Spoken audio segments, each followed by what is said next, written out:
Muy bien, tengo el gran privilegio en esta mañana de compartir con ustedes la palabra de Dios en un mensaje que se titula Maravilloso fracaso. Tercera de Juan, versículo 2, describe la voluntad de Dios para sus hijos, que dice así: Amado, yo deseo que tú seas prosperado en todas las cosas y que tengas salud, así como tu alma prospera. Y hago un énfasis especial en esta última parte. En nuestro caminar con Dios adoptamos diferentes prácticas como hábitos saludables para procurar un crecimiento oportuno en las cosas de Dios. Prácticas como la meditación y el estudio de la palabra, la oración y el ayuno, asistir diligentemente cada semana a la iglesia, servir aquí adentro de la iglesia en algún área ministerial, recibir discipulados o ser parte de un grupo CCI.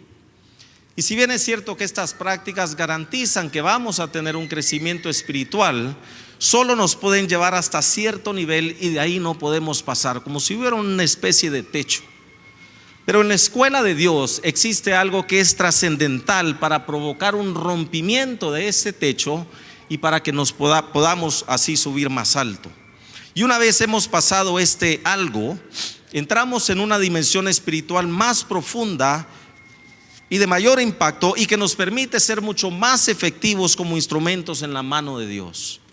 Este algo viene a ser una especie de puente, y voy a usar esa palabra a lo largo del mensaje, porque esta palabra describe un lugar temporal que Dios ha diseñado y que Dios utiliza para transicionarnos de un estado espiritual a uno más alto.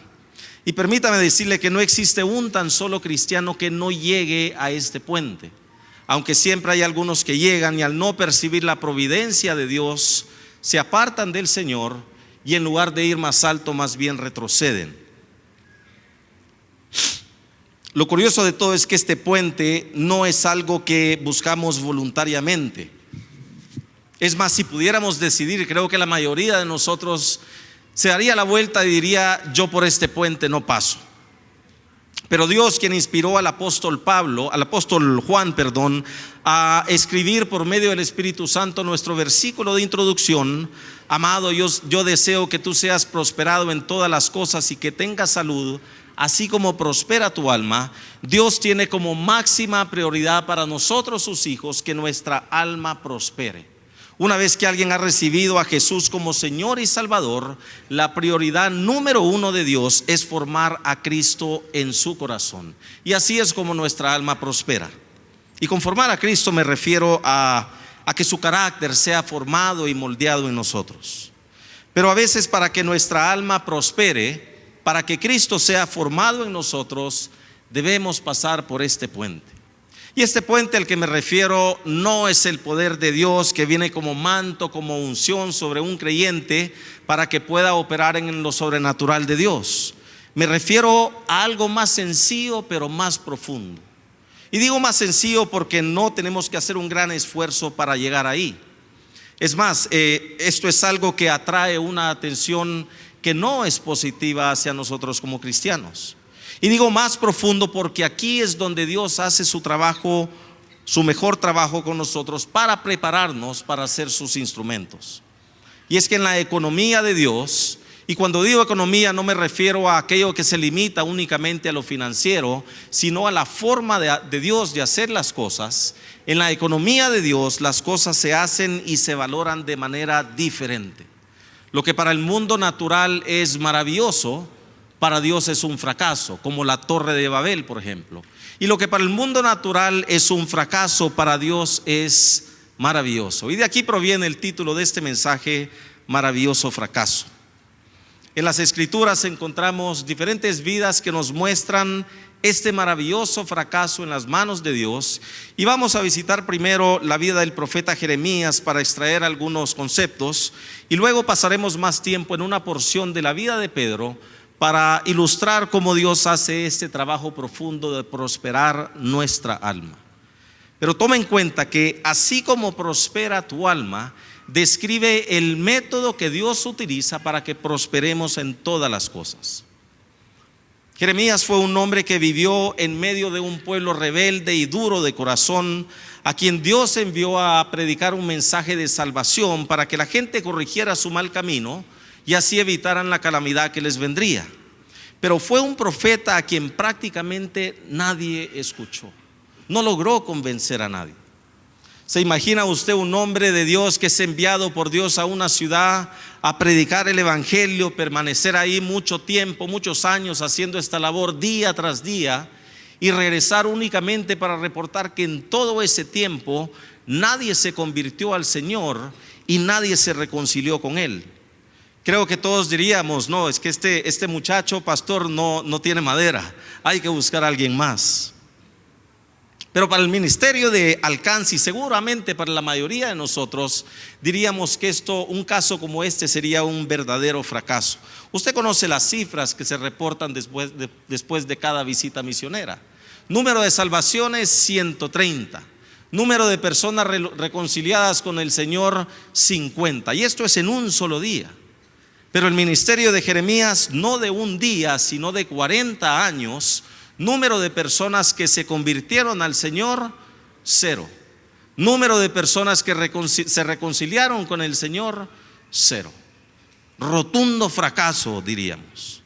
Pero en la economía de Dios, la historia de Jeremías fue un maravilloso fracaso. Un profeta con tintes de evangelista, que a pesar de la inmensa adversidad que enfrentó, el rechazo, la humillación pública, fue ridiculizado continuamente, se burlaban, se reían de él, persecución religiosa, amenazas de muerte, hambre severa, desesperación extrema. Estuvo a punto de morir porque lo metieron en una cisterna.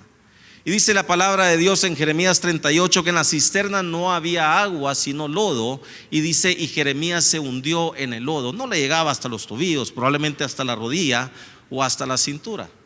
Pero era tan crítica la situación de salud de Jeremías que el rey tuvo que mandar a 30 personas para que lo sacaran de ahí antes de que muriera.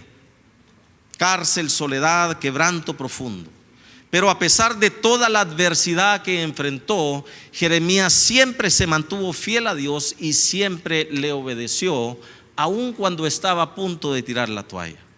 Jeremías capítulo 20, versículos 7 al 9. Mire lo que le dice Jeremías al Señor. Le dice: me sedujiste, Señor, y yo me dejé seducir. Fuiste más fuerte que yo y me venciste. Todo el mundo se burla de mí y se ríen de mí todo el tiempo. Cada vez que hablo es para gritar violencia, destrucción. Por eso la palabra del Señor fue cada día para mí una deshonra y una burla. Si digo: no me acordaré más de él, ni hablaré más en su nombre, entonces su palabra es en mi corazón como un fuego ardiente que penetra hasta los huesos. He hecho todo lo posible por contenerla, pero ya no puedo más. He hecho todo lo posible por no seguir predicando su palabra, pero no puedo dejar de hacerlo. Jeremías predicó la palabra de Dios incesantemente cuando cualquiera de nosotros hubiera desistido. Y por esta razón es que el ministerio de Jeremías pasó a la historia en la economía de Dios como una historia de éxito, un ministerio maravilloso a pesar del aparente fracaso. Y podríamos decir: no, pastor, es que es el poder de Dios sobre un hombre, sobre una mujer, es la unción y el manto lo que trae esta perseverancia para poder aguantar. Pero antes de recibir este poder hay algo que siempre le antecede, y esto nos lleva al puente que le mencioné. Mire lo que dice Filipenses 2, versículo 13. Porque Dios es el que produce en ustedes tanto el querer como el hacer, notemos el orden, tanto el querer como el hacer para cumplir su buena voluntad. Este pasaje nos indica que sin estos dos elementos no podemos cumplir la voluntad de Dios. El hacer representa el poder de Dios para que podamos hacer lo que Dios requiere. Pero antes del hacer, antes del poder de Dios, viene el querer. Y el querer es ese deseo que Dios produce en nuestro corazón para que querramos hacer su voluntad. Y eso es lo que vemos en Jeremías cuando prácticamente dijo: he tratado de detenerme de hacer la obra de Dios, pero no puedo. El querer de Dios en él era más fuerte. Su alma había prosperado en la mano de Dios. Cristo había sido formado en su corazón de tal forma que para él lo más importante era que se hiciera su voluntad y no la mía. Pero ¿qué exactamente es lo que Dios hace para producir este querer en nosotros? ¿Viene Dios con una varita mágica y dice, hágase? Absolutamente no. Dios te lleva al puente para hacer este trabajo profundo. Y cuando entras en este puente te das cuenta que estás entrando en un tiempo de prueba y de adversidad. Aquí es donde Dios produce en nosotros el querer. Pero aclaro, Dios nunca lo hace suplantando nuestra voluntad, nuestro derecho de decidir. Siempre lo hace con nuestro consentimiento. Pasemos ahora a la vida de Pedro para ilustrar la manera en que Dios produce este querer que hace que nuestra alma prospere. En Lucas capítulo 22, Jesús prácticamente le está anunciando a Pedro que está a las puertas del puente y que debe pasar por el puente para llegar al otro lado. El preámbulo de este momento trascendental, no solo para Pedro, sino para la vida de la iglesia, es que Pedro ha caminado con Jesús por más o menos 3 años. El ministerio ha crecido enormemente, grandes multitudes siguen a Jesús y Pedro está ahí al lado, es prácticamente su mano derecha. Ha sido testigo de señales, de prodigios, de milagros que comprueban irrefutablemente que Jesús es el Hijo de Dios. Su mentor ha sido nada más y nada menos que el Mesías, el ungido. Y cualquiera creería que al término de estos 3 años, Pedro ya es un líder formado, un líder curtido, y que toda la instrucción que ha recibido de parte de Jesús lo califica para ser el hombre de Dios que debe llevar la antorcha. Su excepcional currículum vitae nos llevaría a todos por unanimidad a contratarlo y decir, este es el hombre indicado, hay que contratarlo ya. Pero Dios dice no, aún no ha pasado por el puente, aún no ha prosperado su alma como yo requiero. Vamos a las escrituras para que veamos cómo Dios orquesta todo esto. Lucas 22, versículos 31 al 34. Le dice Jesús a Pedro, Simón, Simón, he aquí Satanás me ha pedido para zarandearte como a trigo, pero yo he rogado por ti que tu fe no falle, y tú cuando hayas vuelto confirma a tus hermanos. Él le dijo, Señor, estoy listo para ir contigo aún a la cárcel y a la muerte. Pero él le dijo, Pedro, te digo que el gallo no cantará hoy antes de que tú hayas negado 3 veces que me conoces. Notemos que Jesús no le dice a Pedro, pero no le voy a permitir a Satanás que te zarandee. Recuerde que el enemigo no tiene autoridad sobre un creyente a menos que por alguna acción o actitud desobediente nosotros le demos lugar. Y para ilustrar este mensaje voy a mencionar 3 frases de este pasaje que son cruciales. La primera es, Satanás me ha pedido para zarandearte. Esta frase representa la entrada al puente, a ese periodo de prueba y de adversidad. La frase he rogado por ti que tu fe no falle representa el puente por donde Pedro debe pasar. Y la frase cuando hayas vuelto confirma a tus hermanos representa el otro lado, al final del puente. Permítame explicar y debo empezar primero con el final del puente. Ya va a ver por qué. Le dice confirma a tus hermanos. La palabra confirmar quiere decir establecer, fortalecer, fijar firmemente. Es una palabra que comunica la idea de dar el apoyo necesario para que una estructura se mantenga firme, pero también comunica la idea de voltear a alguien resueltamente hacia una determinada dirección, en este caso corregir a alguien hacia el camino correcto. Así que lo que Jesús le está diciendo a Pedro es, Pedro, tú serás una brújula para tus hermanos. Tú sabrás cuál es el camino correcto que debe seguir mi iglesia. Confirma a tus hermanos no es un simple mandato que le da Jesús a Pedro. Le está deletreando su destino. Serás un líder en la iglesia del nuevo pacto. Pero para poder entrar en este destino, Pedro debe transitar por el puente. Veamos los sucesos que llevaron a Pedro a este lugar y voy aquí en orden cronológico. Lucas 22, versículos 24 al 26. Dice, los discípulos, Pedro incluido, tuvieron una discusión sobre cuál de ellos debía ser considerado el más importante. Mira dónde tienen la cabeza estos muchachos. Jesús ha estado año tras año instruyéndoles, capacitándolos, revelando y demostrando el reino de los cielos. Y aquí se encuentran ellos casi al final del ministerio de Jesús, pensando en quién va a ser el más importante de todos ellos. Querían ser reconocidos, querían ser enaltecidos. La misma actitud engreída de los fariseos, a quien Jesús reprendió en tantas ocasiones y tan abiertamente, es la misma actitud que ellos están adoptando. Y Jesús les dijo, versículo 25: entre los paganos, los reyes gobiernan con tiranía a sus súbditos, y a los jefes se les da el título de benefactores. Pero ustedes, nos está hablando el Señor a nosotros, su iglesia, pero ustedes no deben ser así. Al contrario, el más importante entre ustedes tiene que hacerse como el más joven, como el menos importante. Y el que manda, el líder, tiene que hacerse como el que sirve.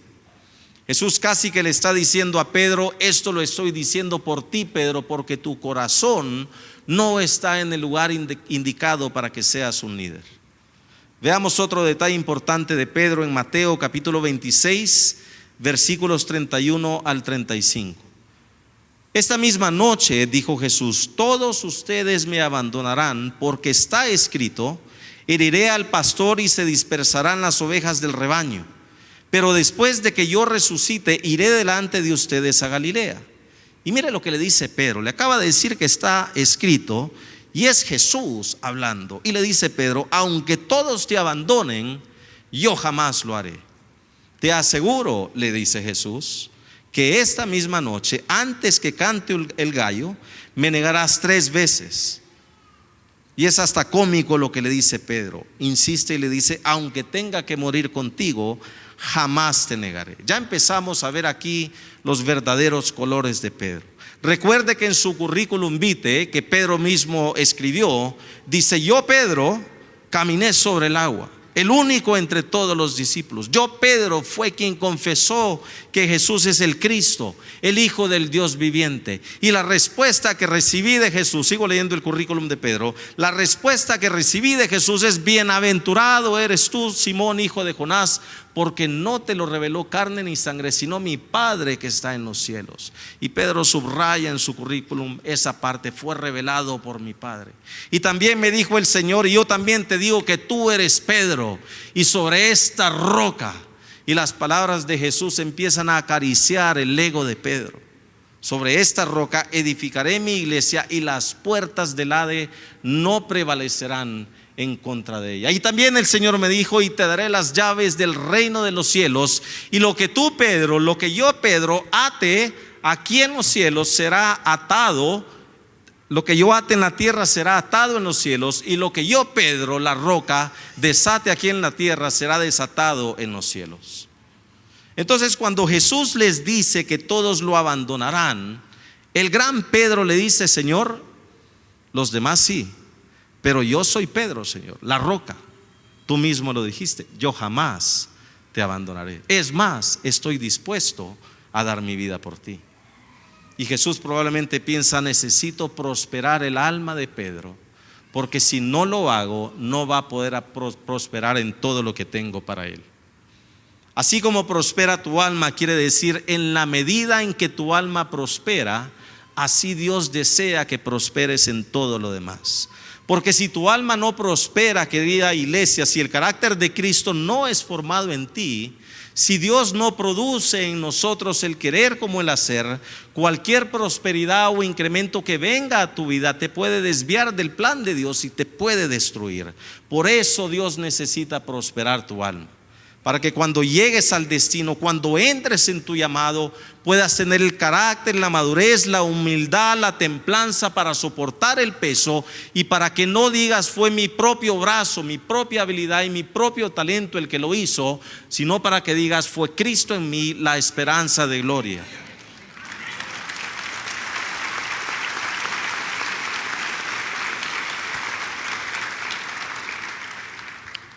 Y es en este preciso momento, cuando Pedro está inflado en su propio ego, que se activa el calendario de Dios y Dios lo dirige al puente.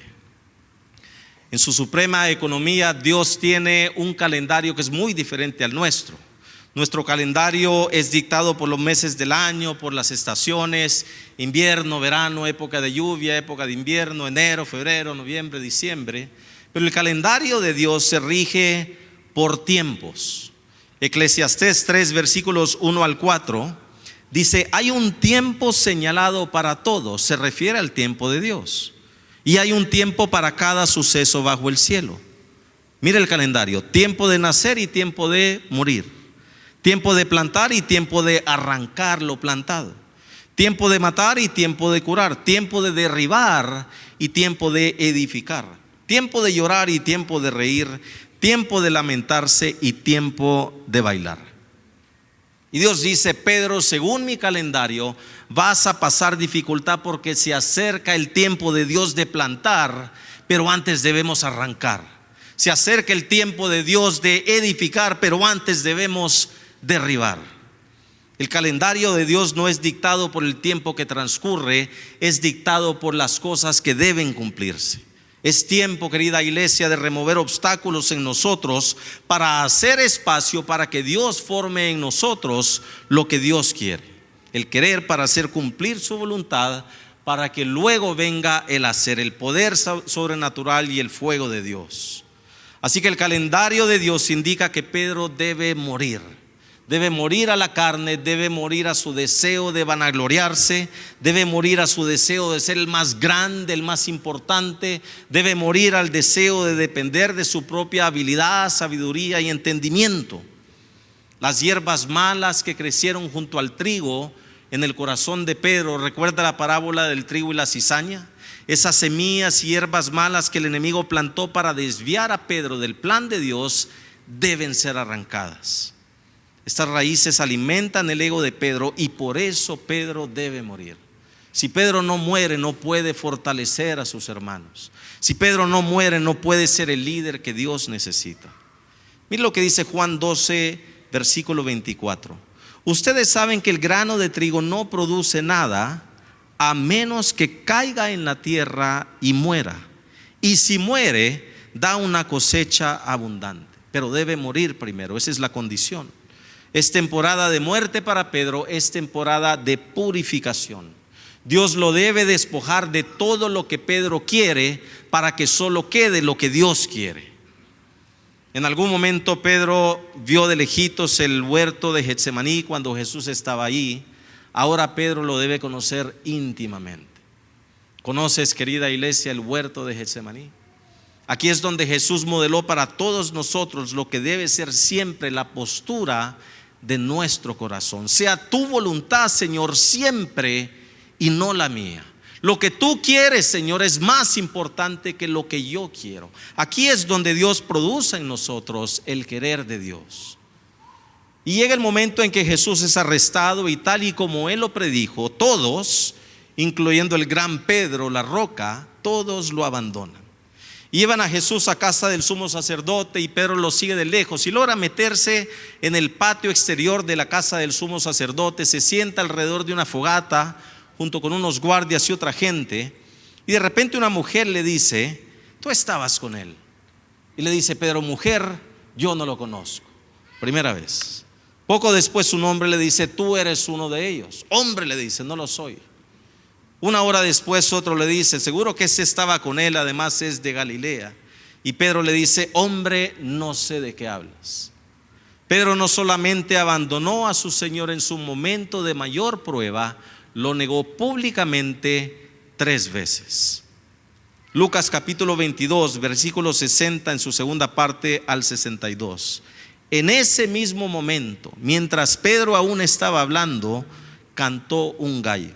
Entonces el Señor se volvió y miró a Pedro, y Pedro se acordó de que el Señor le había dicho: hoy antes que el gallo cante me negarás 3 veces.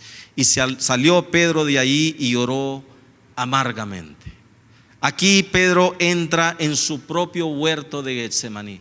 En este preciso momento, todo el orgullo, todo sentido de autosuficiencia, de supremacía que tenía Pedro, así como el muro de Jericó, se vinieron abajo en un instante.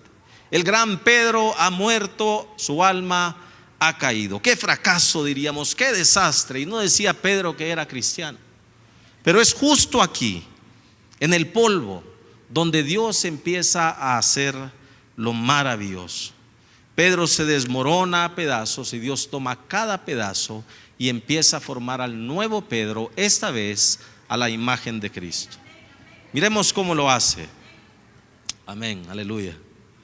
Dice que lloró amargamente. El adverbio amargamente comunica la idea de una angustia severa, un desagrado intenso. Pedro probablemente recordó aquellas palabras que Jesús había dicho: cualquiera que me niegue delante de los hombres, yo también le negaré delante de mi Padre que está en los cielos.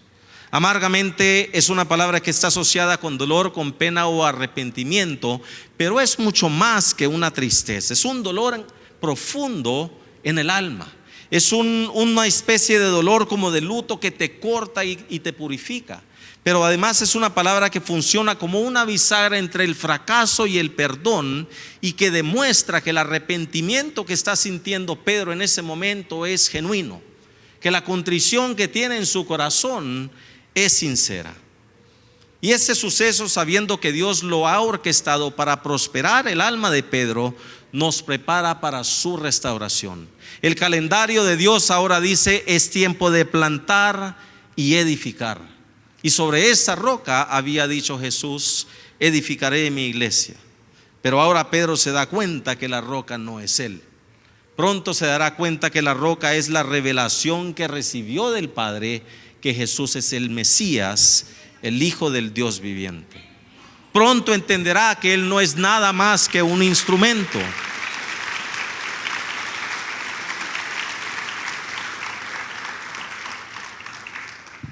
Pronto entenderá que él no es nada más que un instrumento. Y cuando lo entienda, cuando Dios lo haya vuelto a armar pedazo a pedazo, cuando su alma sea prosperada, empezará él a prosperar en todo lo demás para su gloria, y estará en una posición óptima para edificar su casa juntamente con Cristo. Si el Señor no edifica la casa, en vano trabajan los que la edifican.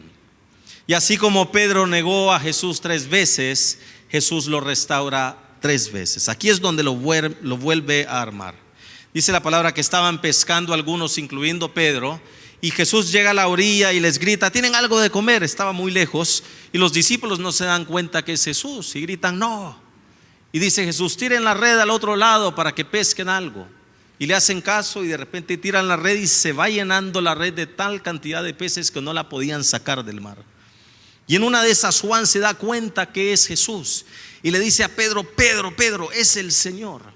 Y dice Juan 21 versículo 7 en su segunda parte: tan pronto como Simón Pedro le oyó decir: es el Señor, se puso la ropa, pues estaba semidesnudo, sin camisa, y se tiró al agua.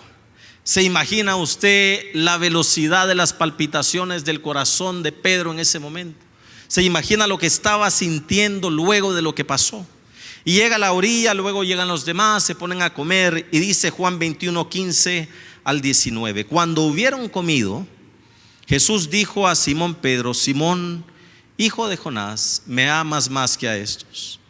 Luego de morir a la carne, luego de ser despojado, Jesús sabe que la respuesta es que ahora sí lo ama más que a sus hermanos. Y Pedro, esta vez en un tono humilde, le dice: sí, Señor, tú sabes que te amo. Y Jesús le dice: apacienta mis corderos. Recuerde que Jesús le había dicho, cuando Satanás pidió para zarandearlo, le dijo: he orado por ti para que tu fe no falle y para que cuando regreses fortalezcas a los hermanos. Aquí Pedro está empezando a regresar para poder entrar en su destino. Versículo 16: volvió a decirle la segunda vez: Simón, hijo de Jonás, ¿me amas? Y Pedro le respondió: sí, Señor, tú sabes que te amo. Le dijo: pastorea mis ovejas. Le dijo la tercera vez, tercer pedazo: Simón, hijo de Jonás, ¿me amas? Pedro se entristeció de que le dijese la tercera vez: ¿me amas? Y le respondió: Señor, tú lo sabes todo, tú sabes que te amo. Jesús le dijo: apacienta mis ovejas. Tercera vez, comisionamiento. Pedro ha regresado, su alma ha prosperado. Las malas hierbas del orgullo y de la arrogancia, recuerde que la semilla de trigo tuvo que caer al suelo y morir para dar la cosecha abundante. La cosecha abundante en Pedro es la humildad y la mansedumbre, y ahora esto es lo más visible en Pedro. Ahora sí puedes, Pedro, fortalecer a los hermanos. Ahora sí puedes guiarlos en el camino correcto con una alta dependencia del Espíritu Santo. Ahora sí puedes mantener firme a la iglesia y a tu familia, aún en tiempos difíciles y de prueba. Ahora sí puedes ser pilar en la casa de Dios. Ahora sí puedes entrar en tu destino. Pedro ha pasado el puente y ya está del otro lado. Seguramente aquí hay más de alguno como Pedro, que estaba siguiendo al Señor, lo estaba sirviendo con denuedo, con determinación, con gozo, y por X o Y motivo has sido zarandeado, te has desmoronado y estás en el polvo sintiéndote como un fracaso. Déjame decirte que hay un Dios que ya está tejiendo tu historia y va a hacer algo maravilloso de tu fracaso. Déjame decirte que hay un Salvador que ha orado por ti.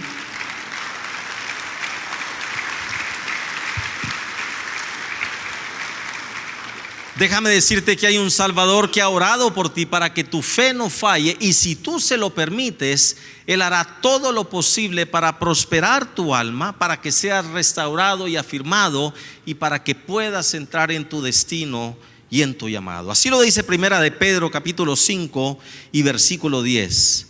Y cuando hayan padecido por un poco tiempo, o dicho de otra forma, y luego de que hayan padecido por un poco de tiempo, el Dios de toda gracia, quien los ha llamado a su eterna gloria en Cristo Jesús, Él mismo los restaurará, los afirmará, los fortalecerá y los establecerá. Pero una última instrucción y un último mandato. Recuerde que en la Biblia todo está conectado. Dios ya produjo en Pedro el querer, ahora ya puede venir el hacer, el poder de Dios. Y les dice a todos, incluyendo a Pedro: esperen la promesa del Padre para que sean investidos con poder de lo alto. Pero esta vez Pedro ya tiene el carácter para sustentar el peso de su gloria con humildad, con mansedumbre, con obediencia y con determinación. Pedro ha entendido que apartados de Él no podemos hacer nada, y nosotros debemos entenderlo también. Mientras el equipo de alabanza nos acompaña, voy cerrando ya con esto.